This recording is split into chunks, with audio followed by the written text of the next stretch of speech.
Hello ladies and gentlemen, and welcome back to Georg Mack Plays the Classics. Comrade, it is up to you to save the world in MiG-29, Soviet fighter. It's quite often we play as someone from the West during the Cold War, but occasionally you get to play as a Soviet, and this is one of those times. The sinister Colonel Krakow and his world terrorist army are seeking to destroy both the East and the West and reimagine the world in his own image. Do you have what it takes to stop this madman in his tracks?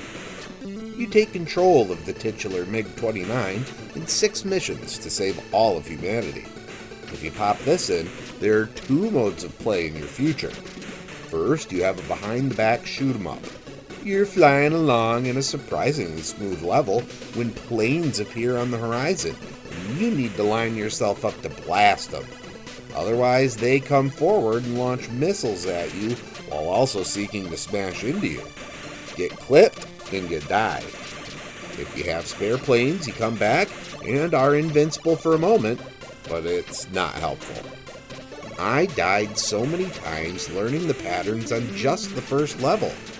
It wouldn't be that bad, but missiles occasionally appear from ground enemies that you can't do anything about. Later levels intensify this problem and constantly barrage you in ways that will kill you. I wouldn't have seen past the 3rd mission without time travel. You are constantly running your fuel down, and when you get low are sent to a refueling plate. This is super easy though. You just have to lock onto the swinging cord to replenish your fuel and get an upgrade to your weapons. There are 3 weapon upgrades from the default shot. There's a twister, triple shot, and then combo shot. They increase in utility as you gain them. You can switch among these with the B button, and you'll lose your highest level upgrade if you die. There are bosses you have to fight during your flight. I liked using the default weapon, or the triple shot on these guys the best, as the range seemed to be a bit further. Having to dodge the little projectiles that are sent out from the enemy plane is difficult, but doable. Killing these typically sends you on to the close combat portion. This is a typical vertical scrolling shoot-'em-up, very plain and stripped down. There are a few flying enemies and a lot of ground fortifications. You need to be very careful about the missile launchers, as those bad boys are heat-seeking. Occasionally there's an ultra-close combat mode, where you need to target a certain enemy and kill them. This is easy enough as keeping a target on them for a moment in order to win. Then all you need to do is land your plane, and you've won.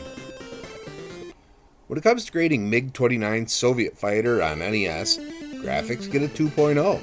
This is surprisingly smooth scrolling compared to other things I've seen from Codemasters.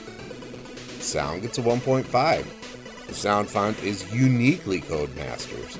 I don't like it, but I respect how they handle their rig.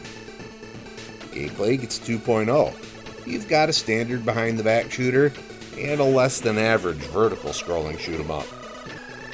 Difficulty gets a 1.0. The missiles come out of nowhere and will murder you. There are no continues.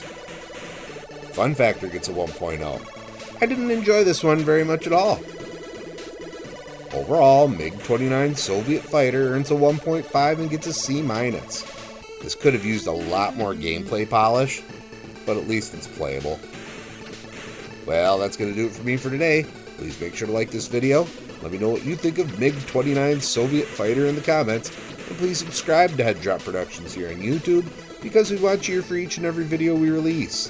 Because it is your destiny.